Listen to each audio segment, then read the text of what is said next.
If you're one of those gamers who likes to follow the old school releases coming from Retrobit Publishing, then today is a big day. That's because the company just announced their next 2 games, both of which are available right now for pre-order. Now, in case you haven't heard, we're getting a pair of Genesis games from famed developer Wolfteam. This includes both the space shoot-'em-up Sol-Deace and the cinematic action platformer Viento. On top of both games coming to Europe for the first time ever, these new physical editions also offer some cool extras, including a dual-sided poster for Sol-Deace and reversible covers allowing you to choose between the American and the Japanese artwork on both of the games. That's genuinely pretty cool news, but the question still remains, are either of these games actually worth playing? To answer that question, I decided to flip through the pages of Electronic Gaming Monthly, Mega Play, GamePro, and more classic magazines to see what the critics said back when these games first came out. So, make like the wind and get ready for excitement because it's time for another explosive episode of the Retro Bit Review Crew.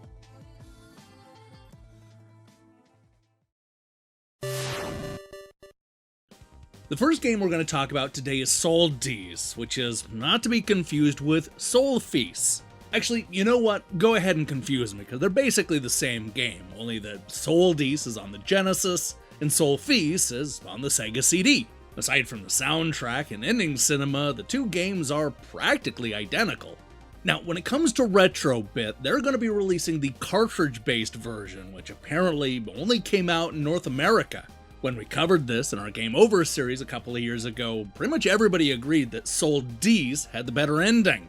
Well, let's go ahead and see what the critics said about both Sol-Deace and Sol-Feace. When it comes to GamePro, they ended up liking both the Genesis and the Sega CD versions of the game.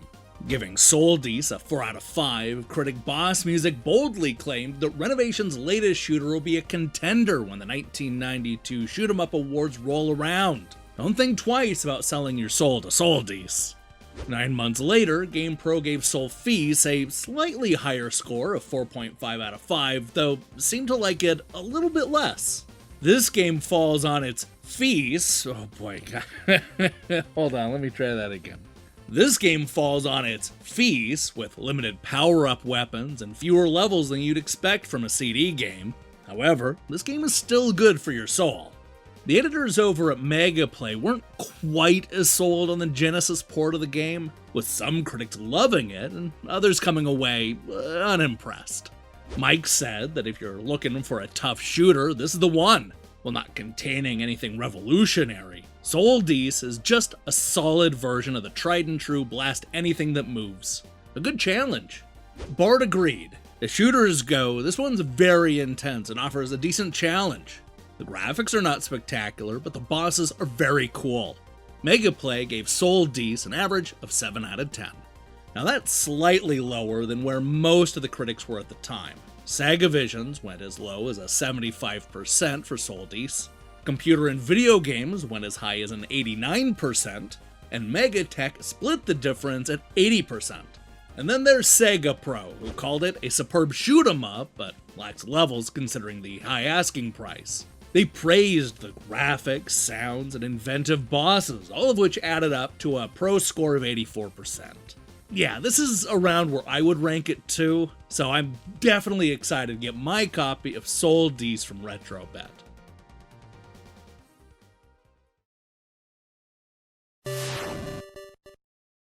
Long before Uncharted or even Tomb Raider, there was the Ernest Evans trilogy, a series of 16-bit games developed by Wolfteam that were inspired by the types of adventures that Indiana Jones would go on. The first game in that series was El Viento on the Genesis, a side-scrolling action game starring a young sorceress from the mountains of Peru named Annette. You see, she's on an adventure to stop a bunch of mobsters and an underworld kingpin from using the Empire State Building to resurrect an ancient demon. Yeah, this game's pretty nutty, which is probably why it's become such a cult classic amongst those in the know. It's a fun blend of platforming action and cinematic storytelling, and it's the perfect way to introduce the world to the Ernest Evans trilogy. Let's see what the critics said back in the 1990s. We're gonna start with Electronic Gaming Monthly's Sega-themed offshoot Mega Play, which gave El Viento an average score of 8.75 out of 10. This was a big hit with the critics, with Bart gushing that killer explosions and awesome graphics set this action cart above the rest. The gameplay is absolutely the best on the Genesis, filled with tons of techniques and interesting power-ups. GOG also loved the game. Renovation does it again, bringing you another great game with 8 meg power. This card has gameplay that is rarely seen in Sega games. Electronic Gaming Monthly also enjoyed El Viento, but not quite as much as their sister magazine. Steve noted that El Viento has got one of the greatest combinations of hot graphics and play action I've seen in some time. While the theme is straight side-scrolling, the action is presented with smooth animation, plenty of risk incentives, and more than enough challenge. A winner in my book. It was also a winner in Ed's book. Renovation will never quit making cool carts, will they? El Viento has similar tie-ins with a Power Blade style of combat and backdrop, filled with alien factions and awesome cinema displays. Great graphics and incredible play make this a winner. EGM gave El Viento an average score of 7.75 out of 10. This is the general range that you saw a lot of the scores land, with Megatech giving it an 80%, the exact same score that you also saw from Mean Machine Sega. Of the UK-based magazine, Sega Pro was the only one that gave it a higher score, an 89%. El Viento means the wind, and your Mega Drive will be hit with a whirlwind of blasting action. Huge levels with some neat graphics and sonics. Very addictive and playable. Now, believe it or not, the worst review came from Entertainment Weekly, who gave El Viento a shocking, and I do mean shocking, D- grade. That's almost a failing grade, guys. Alright, get this. After mocking the game's setup, EW concluded that if El Viento's jump and shoot gameplay were half as inventive as its made-in-Japan plot, it might be worth $70. As it is, though, only the game's amusing historical anachronisms, like denim-clad blonde bikers wielding scimitars, save it from rating as a total failure. Okay, now, wow, okay, now that we're done with the craziness, let's finish out this review with GamePro, who gave El Viento the highest marks, a perfect 5 out of 5 score. Just like the wind, this game moves fast. A net is very easy to control, but it's not a cart that you'll just breeze through in one sitting. You're limited to 3 continues, and the upper levels become positively spastic. If you're hyped for a thumb-bustin' action game, give El Viento a spin. You just might be blown away. And look, I agree, El Viento is great. Forget the crazy EW reviews because everybody else loved it. And you know what? It actually holds up too. I've been playing a lot of it this week, and it's still great. So go and reserve your copy of El Viento from Retrobit right now.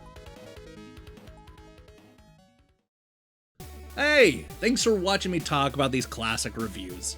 If you liked what you saw here, then you should know that we normally post these types of episodes for the Nintendo Switch Online service. In fact, we have a whole playlist full of episodes just like this one. So go, check it out. Now, here's the question I have for you. What is your favorite video game trilogy? El Viento really got me thinking about the classic game trilogies and how there really aren't that many anymore. Sure, you'll sometimes get 3 games and then a 4th one will come out like a decade or 2 later. Just like Indiana Jones. Ugh. Well, anyway, let me see your picks in the comments below. In other news, we actually have a pretty interesting week in store for you, but I can't really talk about it. What I can say is that you're going to be able to find links to both pre-order campaigns in the description box below. So make sure and go and give those some love, you know, if you're into that kind of thing. In the meantime, I strongly recommend you click that subscribe button and support what we're doing here. Until then.